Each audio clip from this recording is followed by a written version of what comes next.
In the last section, we discussed the difference between a container and a component at great length, and we decided to promote our book list to be a container instead of just a component. Remember, React and Redux are not at all intrinsically connected. They're totally separate projects. To form a connection between Redux, our application state that holds all of our data, and our actual components, we need to use a separate library called React Redux to forge a connection there. Whenever we forge a connection between a component and Redux, it turns the component into a container or a smart component, depending on what terminology you want to use. So we created our book list component here, but we're not making use of it yet inside of our application at all. Let's flip over to app.js and make sure that it's just being rendered inside of our application. So inside of app.js, we'll import book list from, right now we're inside of the components directory, so we're going to go up to source, then into containers, and then we'll get at book list. So we'll go up, then into containers, and then we'll get book list like so. And then we'll just go ahead and replace the current div with our book list. And save. Looks good. Actually, before I forget, let's go ahead and wrap this in a div as well, because we are going to have other components in here. Okay, so we got a div, and inside of it, book list. Nice and simple. Okay, so our book list is being rendered inside the app. Now we need to make sure that book list actually has a connection from Redux to get state into this component right here. So remember, the end goal is our application state has a books property, the list of books. We want to get that list of books to show up inside of our component here, inside of our container. So to forge that connection, as I mentioned earlier, we're going to use the library React Redux. So we do need to import it into this directory right here. So at the top, we'll write import from React Redux. And we're going to pull just a single property off of it. So we'll use our curly braces. Remember, if we write just a word, we import the entire object from that file. But if we use our curly braces, we pull off just a single property. So we're going to pull off a single property here called connect. Note the lowercase c, no capitals here. So we got this connect function. It is a function. Let's go ahead and make use of it. We're not going to export this class anymore as the default. Before we forget, let's go ahead and delete it. So now we've just got class book list extends component. Now at the bottom, here's where things are going to start getting really interesting. We're going to define a function here called map state to props. This function is going to have one argument, which is state.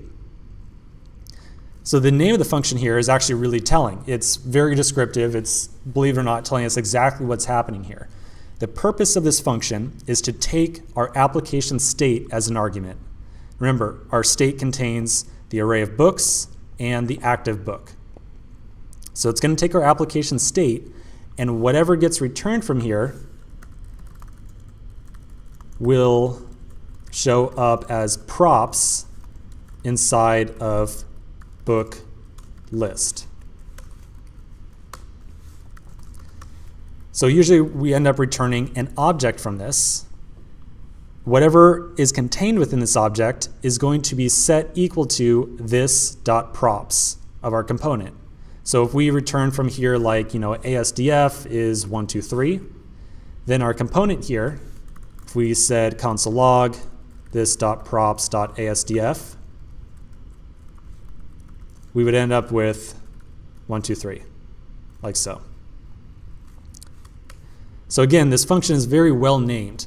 Map state to props. It takes in the application state, the entire thing, all of it, and whatever we return from it, this function, is what is going to show up as props inside of our container here. So I hope it's starting to make a little bit more sense why we say that our containers are that link between Redux and React. It's all done via the use of this map state to props function. So we're not going to want to return this garbage string right here, ASDF123. So let's go ahead and delete that. Instead, what we definitely want is a property called books. That's going to be the array of books. So like, our list of books. So we want the property to be called books because we're making reference to this.props.books up here. And we want the value to be the list of books off of our state. Remember, our state has two properties right now, books and active book. Books is the array of books, and that's exactly what we want. So here we'll say state.books. That's it. This is the connection between Redux and our component here, our container. Well, actually, I take that back. We're almost there, almost there. One more step. At the very bottom, we need to actually make use of that connect function that we imported up top. The connect function is what actually says, okay, take this component, take this map state to props, and return a container. And that's what we want to export from this file as well, by the way. So that's why we deleted the export default above. Whenever we make a container file, we don't want to export the book list, the plain component that nobody cares about. We want to export the container. So we'll write connect map state to props, and then we're going to close parens. So it's like two separate calls here. And the second, we're then going to open up another set of parens, and we're going to pass it book list. Okay, so confusing stuff here. Let's go over it again though. At the very top, we imported our connect function from React Redux. React Redux is the glue between React and Redux. They are completely separate libraries. They are not developed in tandem, totally different libraries, no connection. It's only through this React Redux that we get any kind of merging between the two of them. Specifically, React Redux makes this connect function available. Connect takes a function and a component and produces a container. The container is a component that is aware of the state that's that is aware of the state that is contained by Redux. The map state to props function is especially key here. The first argument is the state, and it returns an object. Whatever object is returned will be available to our component as this.props.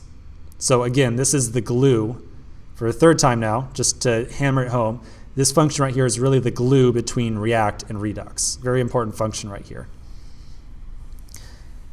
In our case, we want to have access to this.props.books within our component. So we return an object with a key of books and a value of state.books because our books reducer is returning the books property right here, our array of books, the array of objects. So that's a review of what we just did. I just want to throw two more notes out here that are very important. The first of which is that whenever our application state changes, so let's say we are loading a list of books from some remote server and that takes some time, or a user clicks on something and that changes the list of books, or whatever reason. If our state ever changes, this container will instantly re-render with the new list of books. Okay, so that's very important fact number one, and we're going to take use of that, make advantage of that all over the place, all the time. Whenever our application state changes, our component, our container, book list, will automatically re-render. The second important fact here by using connect to create a container is that whenever the application state changes, the object in the state function will be assigned as props to the component. And we've discussed that several times now, just to reiterate. It's going to end up as this.props.books. Okay, so we've got our container here. It's being rendered inside of app. Let's go ahead and save this. Flip over to the browser, refresh, and oh my gosh, it actually worked. Totally in shock over here. Not really. We got our list of books. So, pretty crazy. Crazy stuff. I know this is, if you're getting this right off the bat, you have my deep admiration. You are one intelligent person over there. I find this to be, first time I went through this, pretty darn confusing. If you're still feeling confused, please do not sweat it. we're going to continue to go over these topics, just to reiterate them again and again and again, just to make it clear, what the hex state is, what this function is, what connect is, all this different stuff, what a container is, all the terminology I've been using over time now. We're going to continue to use that as we go through these examples. So again, if it is confusing, just hang on. I think it's going to get a little bit more clear over time. If you're at a point where you're thinking to yourself, okay, I'm just totally lost, no idea what's going on, please, please, please feel free to drop me an email. I would love to hear your feedback, get a better idea of how to explain these topics to people, and I'd love to clarify the topic for you as well. So do drop me an email if this is starting to look really, really weird.